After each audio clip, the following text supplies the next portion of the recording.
ubundi umustar yaguze comment undi akagura views hari cyo bitwaye ariko ngiye nkurikije amabwiriza amahame n'amabwiriza yo mwisi bw'amamare biba byiza nimba aguze views miliyoni Bruce Melody ari mu bisheke nawe ubwe ndamukotinga yaravuze ngo ngiye Bruce Melody muri East Africa n'umwapcoming yarabyivugiye hari ikiganiro nabyumvise ari kubyivugira ikindi management ya Bruce Melody iri strong coach Gael urazi yabaye muri Amerika igihe kirekire wasobanura gute ko Bruce Melody yakoze media tour agakora ibitangaza kuriya The Ben na Medi baranabayeyo bafite n'ubwene gihugu sinigeze mbabona nakorabo n'umunyamerika sinigeze mbabona bitabe n'igitaramo gikomeye cyane ugiye kugaragaza ubuhangange bw'umustar runaka ugende kuri views waba wakisha nk'ubu ngo hari ikintu uza ari gukora bamuseka ariko nge ntago nabandi umwe bamuseka baseka Bruce Melody bira bintu arimo kubaka uzareba Bruce Melody wo mu myaka 5 iri imbere azaba ari Bruce Melody uri international Philip Tati wapi ati ngiye mfite igitekerezo ati hari role mbona yabera ati Brown ati ni yi ati nukuba ati waza muharore yo kuba umurinzi wa banke umusekretari wa banke kumusekretari wa banke ni urinda amafaranga ataraye agaragaza ko nyine nyambo no bagenda nasuko gusa makuru angeraho nuko hari umudiaspora uri gukomanga kwa nyambo ushaka gukomanga hamwinjira mu isi bw'amamare ariko badakundana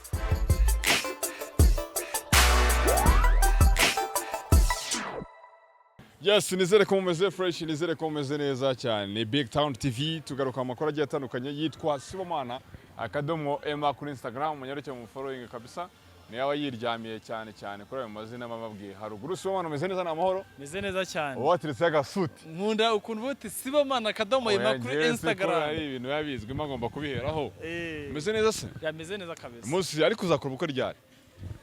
Sha, kibazo gifite icyo kivuze urantunguye. Ndebye agasuti mbona uraberewe nyine nk'umuntu wakawe ufite undi muntu wasize mu rugo. Ya ndimo ndabitegura guteganya ko nanjye nagira ikirenge mu cyaba abo twakomotseho nanjye kandi ko nagira umuryango. Kandi nishimira ko abantu mukunda kubimbwira nyine mu nyifuriza kwaguka nyine. Hari n'umunyamakuru turi kumwe mu kanya ari kubimbaza. Okay. Anyibutse ibintu yambwiraga za 2015 gutyo. Imyaka 9. Yarashize. Nubu arabinyibukije harana rimfuye mu bwiye. Okay. Ufite umukunzi se? Ngiye mfite umuntu nkunda. Ntabwo ufite umuntu mukundana. Ngiye mfite umuntu nkunda. Aho ni sawa cyane. Urumva bitarimo bizase? Aho ni sawa, urumva bifite umuntu ukunda. Bari sawa cyane wenda wataragumenya niba gukunda nawe ariko we urawe step ya mbere warayiteye. Kuko ngiye cyo mba ngomba gukora nk'umusore ni ugutera intambwe ntamfite umuntu nkunda nabimubwiye ndi muri icyo cyiciro wenda cyo gutegereza. Kwa byemera nkuko atabyemera n'uburenganzira bwe. Aho ni sawa cyane. Nabonye comment zateje ikibazo, comment ikwiye guteza ikibazo Soma. Yaba kwa The Ben yaba kwa Bruce Melody comment kuko ari zo zabaye ikibazo. Nanjye ndibaza ngo bamwe ngo baguze comment ngo bandi bagura views. Ariko rero nkibaza mbaze abantu bandika abafana abakunzi b'ibihangano by'abahanzi ubundi umustar yaguze comment undi akagura views hari cyo bitwaye nakene ko urabizi ko ngenzi tanga ariko barabose nta mukire wanjye urimo kuko ngiye sinyamvuga n'amazina y'abakiriya banje ariko nshima n'abantu bangana nk'iyo mbonye bura message bango nese bro views zigeze kurangaye comment zigeze kurangaye ariko nk'umuhanzi ugeze kubikoza ninde oya kandi ariko kazi nkora ntabwo navuga ntabwo namenye ibanga ry'akazi abakira banje n'abandi bangana ibangane mbahe izo views mbahe comment ikindi umwihariko ngiyewe ngira nuko ngira na comment wewe wiyandikira ukazandika kwazima kuri WhatsApp nkazikoresha ukaziterekamo mwisi y'ubwamamare urumva kugira ngo zikazaho nyine abandi bantu bakomanze oya urumva turi mwisi comment barazigura nazo ntabwo nabibizi bya comment ariko ziri mu byiciro bitandukanye hari comment wewe wiyandikira na comment ziza automatic iza wiyandikira neza ziba ziri VIP ibico biba biri hejuru ugira n'iziza ziri automatic kandi ari ingurano nyine mwandika ni wenda wowe urazandika tuvuga urugero wenda umukobwa musire queen kuko wenda nibo bakira bakunda kura ama comment wandika comment washyizeho ifoto nziza ukeneye comment zigusingiza kuri umukobwa mwiza w'igitangaza urenze wowe ukazinyandikira wenda nkagufasha no kuzandika ukazima kuri WhatsApp nanjye nkakoresha mu isi bw'amamare icyo amategeko n'amabwiriza y'isi bw'amamare avuga nanjye bite n'ukuntu ikiranguzo kimeze nkaguha ibyo waguze nyine nkaguha indabo zawe kuba umusitari yagura comment, kuba umusitari yagura views mu isi y'ubwamamare biremewe rwose, nta cyaha aba yakoze. Ari waziguze n'uwazimuhaye byose biremewe. None se ushobora kureba comment ukamenya niba ari ingorane cyangwa atari ingorane? Je mpita mbimenye. Nyuramo muri izo zamugisha Benja. Urumva ntabwo nabivuga kuko abahanzi bagenzi ba The Ben cyangwa ba Bruce Melody, by the way,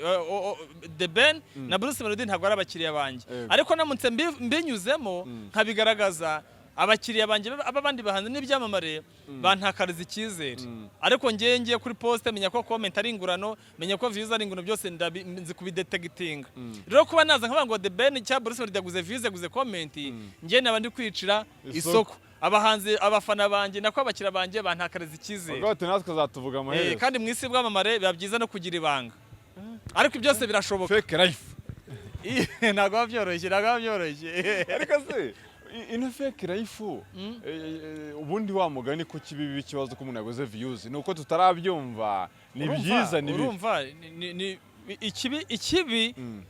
bishaka kuba bibi cyangwa bikaba byiza. Ikibi ni ukugendera mu kigare ugafata udufaranga ugomba kwishyura nyirinzu, ugomba kugura akamodoka cyangwa se unateguramo umushinga w'indirimbo ukajya kubikora ugendeye mu kigare. Ariko ubundi mu isi y'ubwamamare ushaka gushora utagetinga marketing, wamamaze n'ibindi nk'ibyo byo kugaruza amafaranga. Ese ko ntanze miliyoni yo kugura views, ntanze miliyoni 2, ndakora iki kugira ngo ya mafaranga agaruke? Wakagombye kufite team management iri strong itakubeshya, wagombye kufite abantu bashinzwe marketing banabyize, bakajya mu bigo bikomeye hanze ngaha ari ibyikorera bifite amafaranga, bakaza nyine bakaguha amafaranga ujye wamamaza. Ujye mva nk'abantu basinye mu makampani ntari buvuga amazina ndako bataba vuga mwe yaho. Tuvuga urugero, hari nka company bita Erukazi Group ifasha abantu kujya kwiga mu mahanga. Hari na company bita All International Limited Production ikora City Plaza bandika ku myenda. Noneho icyo gihe ugomba kubikora ukazamura izina ry'ubwamamare mu isi bw'amamare umuhanzi wawe na team management bikazamuka ku buryo abantu bagira gute baza kwamamaza. Ariko nanone bindakura n'abandi bantu bakaza kukureba bitari mu indirimbo igize miliyoni mu minsi 2 ni indirimbo bwoko ki abantu bakaziraho? Indirimbo yande ni urugero nyine nari muhaye indirimbo kuba umuntu yagura views zikaba nyinshi, umuntu ashobora kuba wa mugani indirimbo miliyoni 2 mu minsi 2. Ariko indirimbo ya Medicine yagize mu munsi umwe. Haba icyo bita Harmonize yagize miliyoni 347. Ariko yarakabije Harmonize. Ntibyabaye amasegonda 47. Ntibyabaye. Narabikurikiye ndi umwe abantu babirebye bwa mbere. Live biba urumva amasegonda 47 miliyoni na magana. Kuko byose ahubwo bitabihagarara. Oya nuhango biterwa n'amafaranga watanze na ordering umu provider wawe yakoze. Tuvuga urugero nimba ari umuhanzi bita mfatende, reka mvuge Patrick Entertainer. Oya atagera mu nda ngewe. Ni ukunda n'urugero ariko tufate Chris Easy. Ana urugero bari ko mureke. Reka mvuge wowe ujya mwanya w'umustar. Tuvuge umuhanzi bita Patrick Entertainer ko ari wowe turi kuvugana, ugiye gusona indirimbo. Ngura views. Itegeko rihari amabwiriza ugomba kunyegera mbereho iminsi 2. Nkawe twenda ndasona indimo kwa 5 kangunze kwa 3. Tubidiringe wenda twaravuganye mbere ariko nibura amafaranga nkayibona mbere y'iminsi 2 kugira ngo uzasona indimo kwa 5 kugira kwa 3. Nibura twaravuganye nka mbere y'icyumweru uvuga ati boro uburi tayari ndi muri studio niki habura nk'iminsi nibura 2 ukaba wampaye amafaranga. Nanjye nkajya muri process zo gushyira muri systeme kuvunjisha no kugira gute n'iki Bitcoin ibintu nk'ibyo byose ntashaka kujyamo n'urugendo rurerure n'ibintu by'ikoranabuhanga ku buryo noneho ngewe umbwira ngo ninsora indirimbo naguze wenda views miliyoni. Ese miliyoni urashaka mu munsi umwe, urashaka mu cyumweru, urashaka mu kwezi? Ni ushaka mu munsi umwe ibiciro ukuntu bizamuka ko biza muri high speed. Ni ushaka mu kwezi nzanya nshyira ndende 20,000 ku munsi, ukuriye 10,000, ukuye 5. Ubundi ibyo nibyo biri via pingira inama n'abahanzi bangana, nibyo byiza ko hari umuhanzi uza akantegeka uko mbikora kandi umukiriya n'umwami bikamera nka wa muntu uza nka wa murwayi. Urumva bigategeka nka wa murwayi utegeka muganga uko amuvura. Urimo urabyumva? Hari umurwayi ategeka muganga uko amuvura. Ariko ngiye nkurikije amabwiriza amahame n'amabwiriza yo mu isi bw'amamare biba byiza nimbaguze views miliyoni kutayishyiraho umunsi umwe. Nese uyu munsi mbasoye indirimbo, uyu munsi nkaguha views miliyoni uyu munsi, ejo hazajyaho iki? Kandi waranyishyura amafaranga ya views miliyoni, ejo hazajyaho iki? Aba YouTubers abanyamakuru nibavuga uzavuga ngo bamvuze. Ibyiza muze mungane nguhe views ariko wumve inama zanjye. Agano ndimba ya Melody iragenda igeze muri 2,600. irimo iragenda ariko nanone ntago ndibwemeze cyangwa mpakane ko yaziguze cyangwa se ataziguze ariko icyo gihe ayishua na views Melody yaguze okay ntacyo mbo wese ayishua ko yasiguze ntago nabyemeza sinanabihakana ariko njye nashatse kubimenya nabimenye ariko ni byiza Bruce Melody najya mu comment Bruce Melody ni munyakazi najya mu comment ntago indirimbo wamenya ko bayiziguze oya hari byo bita algorithm n'ibindi nk'ibyo n'iki hari inzira unyuzamo ijisho n'iki nese ntuzi ko hari na system umuntu akoresha akamenya nk'ubu nimba mufite YouTube channel BigTown TV ushaka kumenya ngo mwinjiza amafaranga n'iki ibyo byose birahari ariko sinajya no gukeka ntago barayanyayo ni je pense Steam nyine baragereranya hagati n'urugero urumva ibintu byose byaje mikanabuhanga byose byagiye hanze ariko ni bange se babizi ko bajya bango washa guhisha umunyafurika ngo amuhisha mu nyandiko ubundi niyo mpamvu abantu bakunda umuntu babwira BigTown ni izindi social media n'iki mu bakurikirane mu bumvire n'iki ariko reality ihari ugomba gushora amafaranga uvuga uti aragaruka gute ariko njewe ndi umu social media mentor ngira ngo niyo nyandike kuri WhatsApp yanjye ubona status yanjye izina ryanjye ni TITI social media mentor nkugira inama ese nimba ugiye kumpa amafaranga ngo views uzayagaruza gute nimba ugiye kugura aba followers amafaranga uzayagaruza gute mwisi bw'amamare niba uguza aba subscribers nabo ndabatanga ugomba kugira 100 bakaguha kira gihembo cya YouTube ariko se what's next byose nkugira inama abantu bashobora kungana nkabafasha ukabafasha ariko se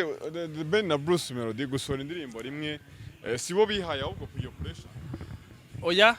nibaza ko batabigiyeho inama ahubwo nibaza ko umwe yanetse unigeze asona indirimbo batereka bahondanye imitwe dukompete turebe umugabo n'utari umugabo kugeza kuri munota ninde watsinzwe ntago nibaza ko reka nkubwire audience dusasa inzobe sibyo audience ya Bruce Melody ni ya Debeni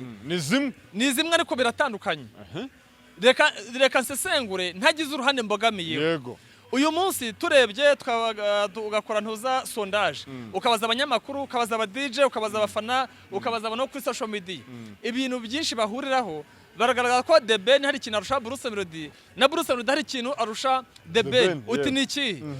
Bruce Melody arusha ubwamamare mwisi bwamamare arusha ubwamamare Deben mu Rwanda ngo navuga Bruce Melody Bruce Melody yaragafasha mu Rwanda kurenza Deben twakwambuka imipaka y'u Rwanda Deben yaragafasha kurusha Bruce Melody ibyo ngibyo ababivuga bagendera kuki bagendera ko iyo baje abantu mwisi bwamamare muri Uganda ukabaza abastari abaturage n'iki ukababwira se umuhanzi mu Rwanda muzi nuwuhe indirimbo bacuranga mu tubyiniro mu makarabu ku radio he hose gusa mbibutse ko abagande bakunda ibihangano byabo ariko bigeze mu ndimbo zo hanze bavuga Deben kubera iki urazi Deben yagiye akorana korabo afite korabo n'abantuza n'abahanzi bugande barimo bakarungiye zini byamariye Uganda n'iki ikindi wajya ukubita muri Kenya muri Tanzania ukumva baravuga Deben ndavuga abanyarwanda iyo ugiye Uganda Deben arazwe ari amakorabo yagiye akora Tanzania arazwe yakoranye na Diamond Tanzania yego kwera Diamond na Kenya mu gihe Bruce Melody ari mu bisheke turimo turasasa inzobe nawe ubwe ndamukotinga yaravuze ngo ngiye Bruce Melody muri East Africa n'umwapcoming yarabyivugiye hari ikiganiro nabyumvise ari kubyivugira gusa yagize amahirwe hari indirimbo yamukuye yo muri Tanzania barayikina bayivugaho Catherine ntago nze nicyo bayikundiye ariko icyo ngicyo nicyo navugaho ko Bruce Melody yaragafashe mu Rwanda kurenza Deben ko warenga imipaka y'u Rwanda Deben yaragafashe kurenza Bruce Melody wowe kuntu ari muri abo babiri cyawe Mirande ngewe se uburyo nabivuga buri muntu wese afite umwihariko we nindeba nkanuza nka Bruce Melody ni munyakazi ntajya acika intege ntajya hagara ntajya agira gute ariko nako nka Deben ajya agenda agafata nk'igihe kirekire ntiyarwaye ntari mu bitaro akamara igihe kirekire adasohora indirimbo kandi abafana abakunzi b'umuziki nyarwanda bo icyo bakeneye nuko ubahata umuziki batitaye kuri challenge zawe ntibakeneye kumva ngo nyiri inzu ntiwamwishyuye ntibakeneye kubibazo bya famiye barashaka indirimbo rero ibyo ngibyo Bruce Melody arabibamenyera urimo urabyumva ikindi management ya Bruce Melody iri strong coach Gael urazi yabaye muri Amerika igihe kirekire n'uyu munsi ahafite ibikorwa hafite na famille n'iki yize ikibuga cyo muri Amerika urazi media tour yajyanye yo Bruce Melody na Bashagi ku mateleviziyo akomeye ari nka televiziyo nko mu kiganiro bita Good Morning America ni ikiganiro bakiraho ibyamamare bikomeye mu Rwanda no muri Amerika nawe ntarakigeramo niba sinzi nawe arifuza kugikanageramo ni ikiganiro bakiramo ba Jay-Z ba Beyonce hari umunyamerika n'umunyarwanda ariko umunyamerika yambwiye ati rero iyo mbona abantu mu Rwanda bava ngo Bruce Melody ngo yaje muri Amerika iyo bumva ngo ni ibintu bisanzwe kuza muri Amerika ni kimwe nawe wumva ari ibisanzwe ukavuga ngo The Ben ngo amurusha hanze nyine kumva ngo Bruce Melody muri Amerika icyo ni kimwe ariko hari n'abandi benshi bajya muri Amerika ariko kujya muri kiriya kiganiro bita Good Morning America ni ikintu kiremereye cyane ahubwo ngo iyo Bruce Melody yageze hariya aba yazamuye idarapo ry'u Rwanda ntabwo ari Bruce Melody ugaragara ahubwo ni u Rwanda baravuga ngo Shagi uriya muntu uri kubona Shagi nindi Bruce Melody from Woya Rwanda visit Rwanda so rero ni ikintu gikomeye reka nkubaze ikibazo sibyo Bruce Melody nta mwaka urashira agiye mu ntuza muri Amerika muri media tour sibyo akoze media tour akoze ibitangaza reka dufate The Ben na Meddy banatuye ngira ngo buri n'abanyamerika ko nigeze muri igitaramo bitabiriye The Ben simwanga Bruce Melody simwanga na Meddy simwanga The Ben twanize hamwe tronkome tukira abana batoye ntabwo ngo bafite ndimo ndasesengura nka papa ba star sibyo wasobanura gute ko Bruce Melody yakoze media tour agakora ibitangaza kuriya The Ben na Meddy baranabayeyo bafite n'ubwene gihugu sibyo sinigeze mbabona nakorabo n'umunyamerika sinigeze mbabona bitabira n'igitaramo gikomeye cyane sinzi impamvu yabyo uzabisesengura nawe uzambwira impamvu yabyo ariko mu isi y'ubwamamare byose birashoboka n'umwe mu baciye uduhigo zikomeye Meddy arenze Diamond mu ndirimbo zarebwe cyane muri South Africa cyangwa muri Afrika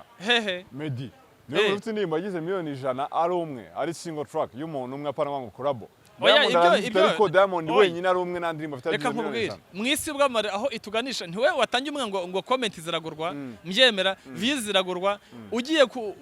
kugaragaza ubuhangange bw'umustar runaka ugende kuri views waba wakisha kuki isi umuntu atashora amafaranga azigwa ariko yurera no ku bindi bikorwa urebe ibindi bikorwa bishamikiyeho connection afite nk'ubu ngo hari ikintu uza ari gukora bamuseka ariko nge ntago nabandi umwe bamuseka baseka Bruce Melody ngo yakoze ngo collabo nabashagi ngo abahanzi batakigezeho n'iki bira bintu arimo kubaka uzareba Bruce Melody wo mu myaka 5 iri imbere azaba ari Bruce Melody uri international ikintu nasaba Bruce Melody nuko Bruce Melody niba ushaka kunyumva nuko ugomba kugira gushyira imbaraga mu kwiga indimi z'amahanga kubera ko uri kumwe na management ifite imbaraga uri kumwe na management ihumutse amaso Bruce Melody ndagusaba nubundi icyongereza urakizi watanze ntuza ikiganiro muri Rwanda Day muri Canada ukora media tour muri Amerika n'iki ariko to be honest ntago ndindyarya ngo nkuryarye ngo urarenze mu muziki ariko nane mu by'indimi coach gari afite amafaranga nagushakira umwarimu uzi icyongereza wiga icyongereza ukimetereza nyine arakivuga muri Good Morning America nyine arakivuga ariko nashyiramo imbaraga akimetereze neza nanjye ubwo ndi kuvuga ubu umunsi ndimo ndicara ndiga icyongereza kuko mwisi bw'amamare ucungira ku kinyarwanda cyonyine uzasigara mu bisheke bizagorana yeketse n'ubushaka kuba umustar tuvugisha ukuri Patrick uyu munsi baramutse bakubwiye ngo ntugendere ku marangamutima hitamo abahanzi 5 abakobwa 2 cyangwa se abakobwa 3 n'abasore 2 cyangwa se n'abantu b'igitsina gabo 2 cyangwa se 3 uhitemo 5 uhitemo abahanzi bahagarira u Rwanda muri ntuza muri show mpuzamahanga irimo ba Jay-Z ba Beyonce za Hollywood mbwira abantu sibyo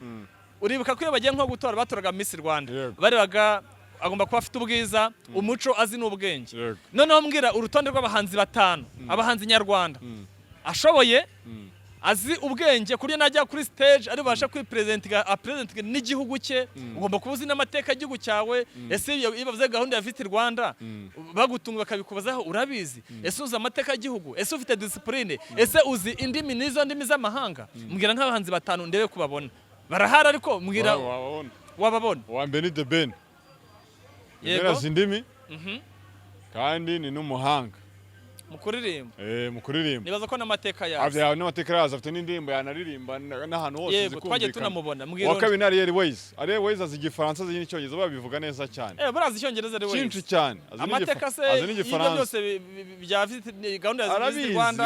ubure icyo bita uburere mbonera gihugu nicyo navuga arabizi ko yagiye aririmba no mu bitaramo bikomeye yaba Airways muri arena yagiye aririmba mu bitaramo mpuzamahanga byabateguye ibitaramo no mu Rwanda wono wa kabiri undi bira yitwa Element Element azi indimi afite indirimbo zigiye ukuntu mu mujyo ushobora kumva mu buryo buri class kandi abazi n'indi azi n'amateka of course benshi barayazi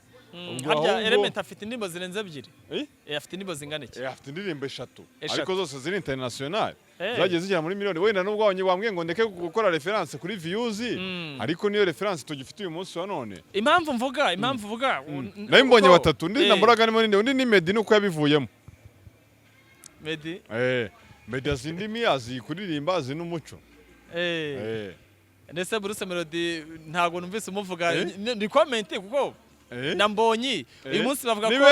abahanzi bakomeye mu Rwanda ngo ari mbonyi na Bruce Melody niko numva abantu bavuga ariko nanone bafite ibyo bagendeyeho nanye mvuze nk'umusesenguzi navuga ibyo nagenderaho nima barabavuga ngo ndimo nziza ko turinjya byanga bikunda gukora iyo liste n'amarangamutima azamo ko ndo umuntu byanga ko naga imyari nayinoga neza ubundi iyo urubanza rw'abavandimwe cyase rw'abana bawe urucurebye hejuru ibyo biragoye kirono cyo nk'umuntu bagomba wenda amarangamutima aragezamo nkazana wenda nka Ariel cyangwa se nkazana mwandi ariko byanga bikunda nabo namenya ko ari mu mwe muhanzi mbuze beza wese ni bande abahanzi international dufite uvuga ngo bano naboriza muri Amerika bakaba bakora ikiganiro bakaba baririmbayo igihugu kikaza kidasebye hari umukobwa ndavuga ndagenda ngendenda ku byo na evidence mfate nka ntuza nka Arine Sano hari festival yagiyemo yarazitabira nyinshi cyane mu France nahe aritabira uburyo yigaragaje umubona uburyo agaraga kuri stage n'iki uburyo yitwaye abasha kuvuga kameme nabonye ko uriya yahagarara u Rwanda nyine nk'umuntu mwisi y'ubwamamare sibyo mwisi y'ubwamamare nabonye ko ashaka guhagarara u Rwanda mwisi y'ubwamamare Arine Sano kuko ngendera ku byagiye akora Arine Sano nagera ku ntuza kuri Bruce Melody byakabaye ariko agira ntuza complexe yo kuba ibimurimo atabasha kubishyira hanze kubera inzitizi z'ururimi icyo kibazo agihuriho natwe twese mu ishuri nkanjye n'izi ndimi n'ubuvanganzo icyongereza igifaransa igiswahili n'iki ariko wasanga nkanjye ndi umuhanga mu kwandika icyongereza no mu kwandika igifaransa ariko kukivuga turadupfundikanye ntitukaryaryane kuko hari abantu babazi indimi bazirize muri bino bigo byiza tugisha ukuri hari n'abandi barabashije kuba mu bihugu nka za Uganda n'iki cyase za Kenya ariko ashobora kuba kindusha kukivuga nkamurusha kucyandika ko njye narabyize n'izindi ikindi twihuse Bruce Melody ngo ntabwo arimo wa mbere na nesa ariko yakabayemo tuba turavuga barimo ntago tuvuga bakabayemo icyo yababura ni ugusesengura no kuganira wajya hari ni ukuganira kandi babyiza no kugira ngo nimba ushaka ko ino industry yacu izahinduka ikagera ku ruhando mpuzamahanga nukomera ko nukunenga ko dufite abantu hanze abajyana amabindyarya atinya kukubwira ko icyongereza utakizi atinya kukubwira ko utambara neza atinya kukubwira ko wakoze indirimbo mbi ariko banza umenye ngo uyu manager akubwira ngo ntago wambara neza we yambara neza ikindi kuba wabwira umuntu ngo ntago yambara neza kandi nawe utambara neza biragoye ikindi manager we akazi ke ni ugutegurira umuntuza manager ni ugutegurira ni ukurebera ni ukuba imboni y'umuhanzi we ariko ikibazo hari ba managers ubona bashaka kuba abasitari kurenza abahanzi bareberera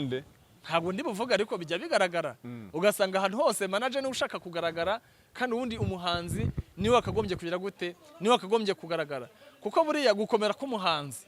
uburyo muhanzi agaragara n'iki bigaragaza imbaraga za manager afite uruka yafashe nka Diamond umunsi yo mona Diamond ahora trendinga twe tubona ntago tubona Diamond tubona imbaraga za management ye niyo mpamvu na hari abahanzi benshi abantu bahanzi batrendinga ko batagira manager nka Debe niba na manager ariko ngo afite abajyanama barimo umuyoboke no kujya n'abandi ariko bara nabo ntabwo ari manager bare official ntabwo bare official ariko bara manager wibuke abahanzi babunyuze mu biganza uramutse ugize umujyanama nka Alex Muyoboke akakwemera kujya aguha ibitekerezo sibyo kintu washyishyura ngahe ufasha umuntu nka Alex Muyoboke ariko reka nkubwire ni abantu nimunavuga Alex Muyoboke mujye munabanza wicare neza umuvuge kuko reka nkubwire tujye tuvuga umuntu akiriho ahubwo ukabya mwana wicare neza yego ntabwo ari gucinya inkoro byose se ariko tuvugisha ukuri hari ibyo yakoze tujye tubiha agaciro hari abahanzi benshi reba amakorabo yagiye akora ku bahanzi yari managing icyo gihe reba abacanyi yigeze managing ari kuri level yo hasi yamukura ku rwego rumwe akamushyira ku rundi wenda ikibazo na n'ubu nkibaza n'ubu nabaza Alex Muyoboke ni inshuti yagera ko ndavuga nk'umunyamakuru usesengura kuki umuhanzi amanaginze bigera igihe byakageze ku ruhando mpuzamahanga bagatandukana icyo ni ikibazo question mark nibaza nka Sibomana nk'umunyamakuru w'umusesenguzi mpuzamahanga nabonye hari abantu bita abasesenguzi bo ku rwego rw'igihugu ngo bo mu karere ngende umusesenguzi ku rwego mpuzamahanga urumva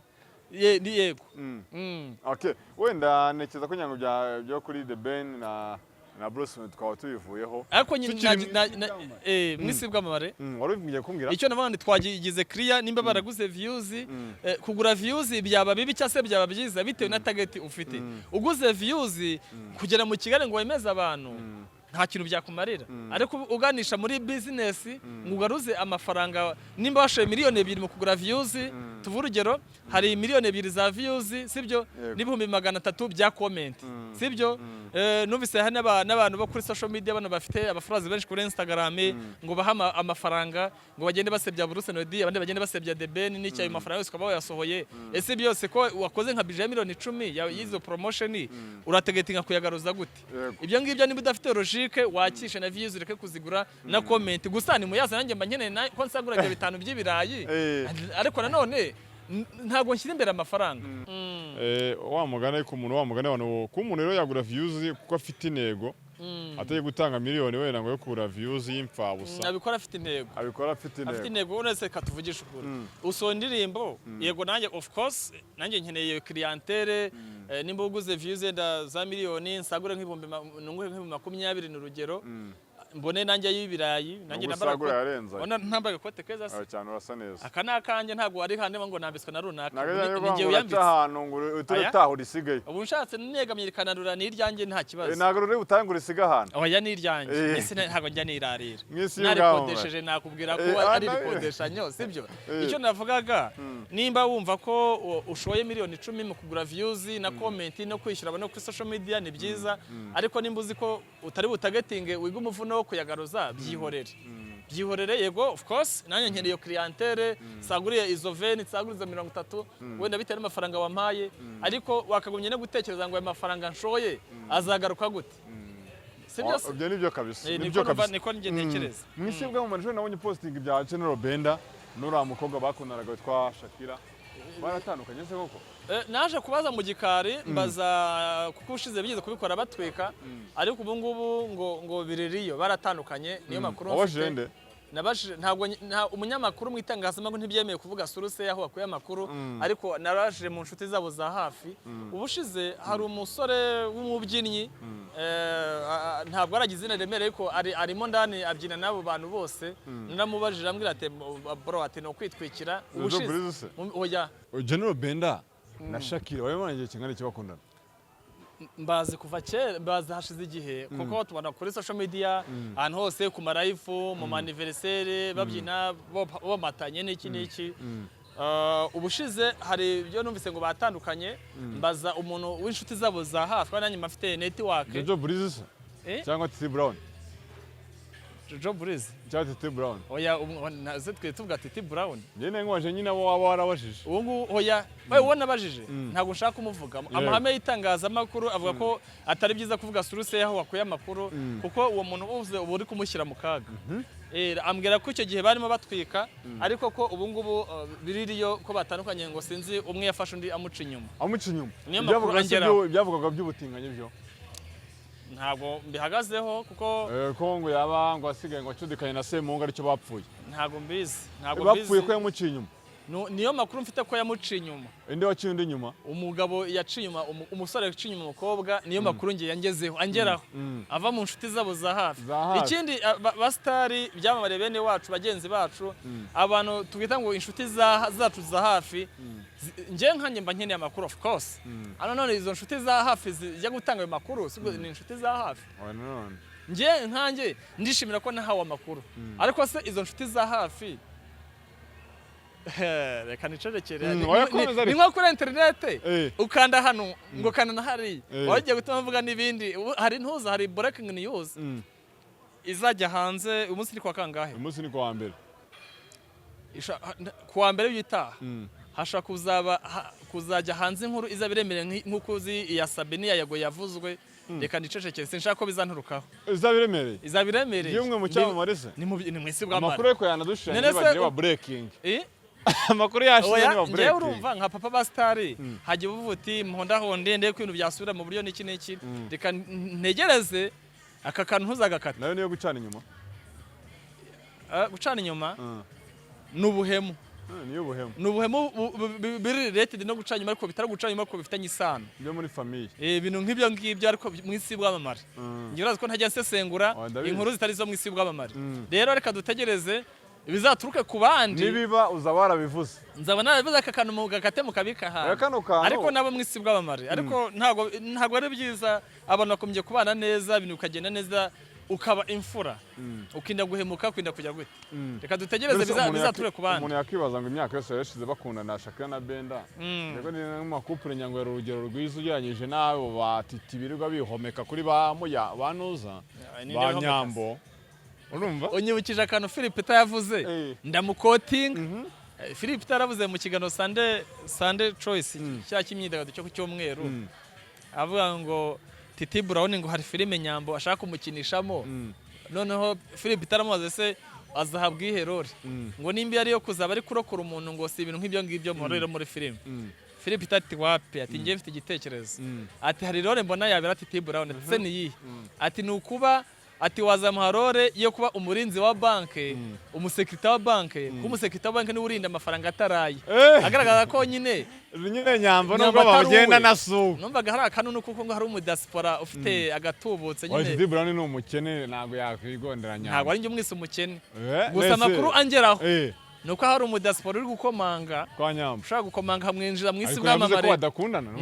mwisi bw'amamare ya Hollywood avuga ati uyu muntu ashaka kungeza Hollywood nka gafata Nese undi barakundana niyo makuru mfite nese nye mazikoze kumwita umukene azatwereka imitungo yetu ubwo byajya kubintegera ariko mbo n'abakire ntibabyemera ngo ikintangaza abakire bambara bisanzwe abakene bakambara b'impression ariko n'ubundi style birangira umenye ibyawe cyo korana none kabisa gusa mwisi bw'amamare byose biremewe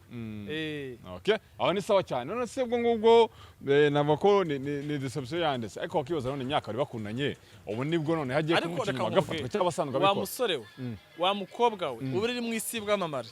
aho kugira ngo ujye guta umwanya ubeshye umukobwa urukundo rudahari cyangwa se umutendeko ku bandi wamwihoreye tuvuga urugero General Benda ni umusore usobanutse sibyo uriya mukobwa ni umukobwa w'uburangana cyane ko abanyarwandakazi bose ni beza aho kugira ngo ujye kubeshya uwo musore ujye kubeshya uwo mukobwa kumukunda ubizi neza ko umutendeka ubizi neza ko ujya mu bandi bantu mu bindi bintu nk'ibyo ngibyo wamuretse ko azabona abandi bamukunda bazamuha urukundo rwanyarwo inshuro nyinshi usanga abantu batandukana umwe yarari serious mu rukundo ariko undi akamuvanga ntago ari byiza kuki wajya kumubeshya uburiya ubumwishe mu buryo buri emotional sibyo umwishe mu buryo bw'amarangamutima hari abantu baba barabitangaje ku mbuga nkoranyambaga bizwe runaka afite boyfriend afite girlfriend bakabana mwanga noneho nimunatandukana kugira ngo azabone undi mukunzi uzajya kumwemera abizi neza ibyo wakoranye na wa wundi ibyo mwakoraga byose mwabishyira ku karubanda n'iki apeti hari ukuntu itakara ariko uzi kubona umukobwa cyangwa se umusore wirinze yanakubwira nda n'ibyo yagiyemo ukavuga uti of course it's life ariko ntiwakabije ariko hari ibintu ubona mu mayoga mu tubyiniro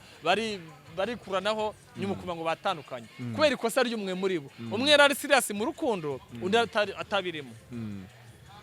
tureke guhemuka nimba ukunze umuntu umukunde ntuzayaririmbe makoni koshwa ufite inimo z'ibihe byose niba mukunze mujyane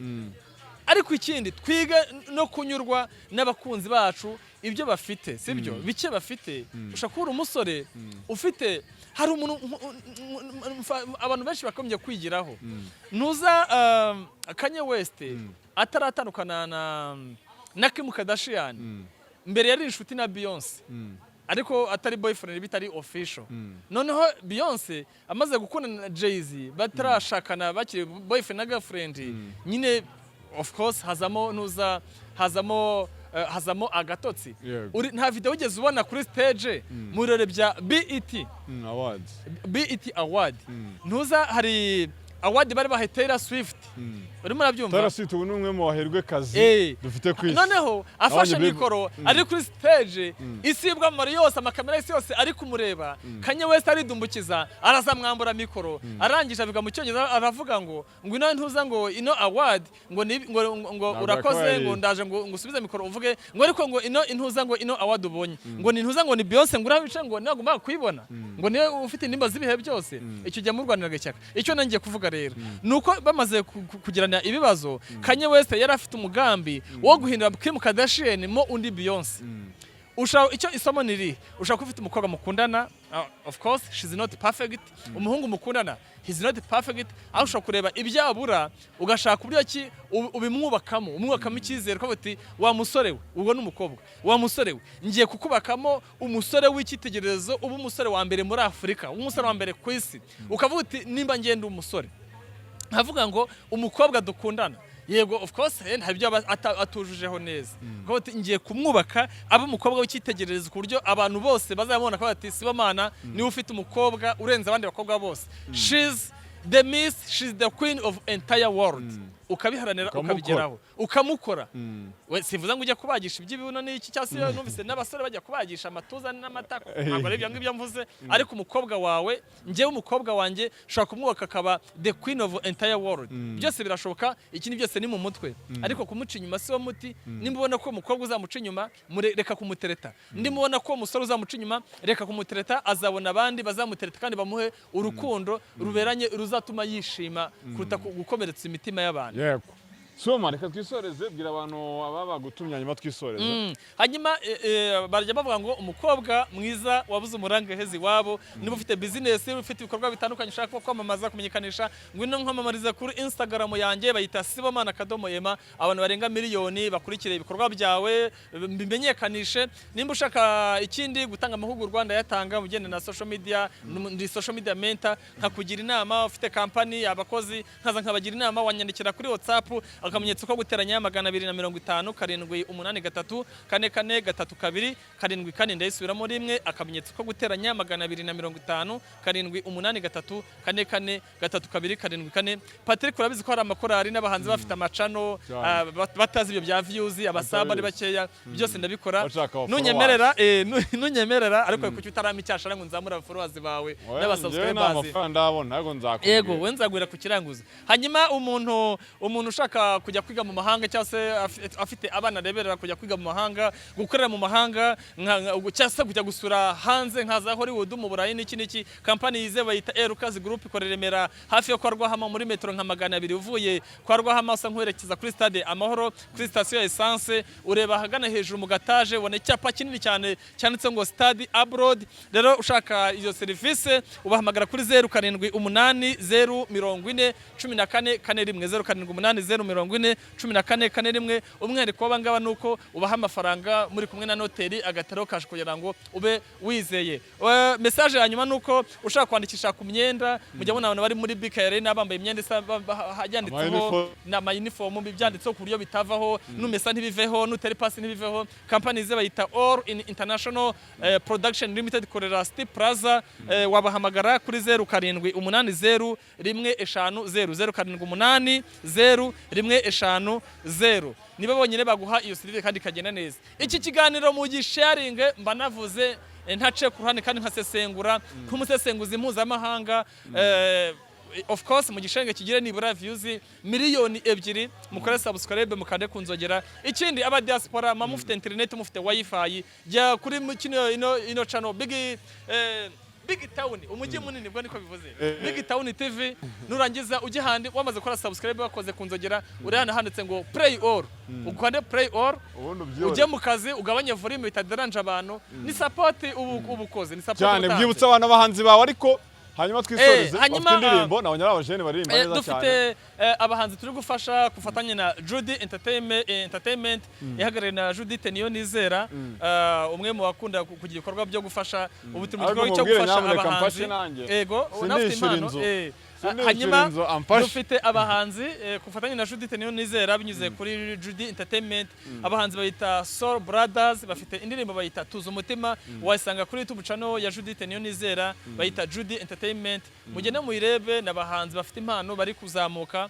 kame mu bashyigikire kubashyigikira no gushyigikira umuhanzi wa gospel umuziki nyarwanda numva aricyo ngicyo navuga asante sana Sibomana akadomo Imana kwitwa kuri Instagram ibindi muze kumusanga mu mwibarize murakoze cyane kudukurikira reka dusubire ubutaha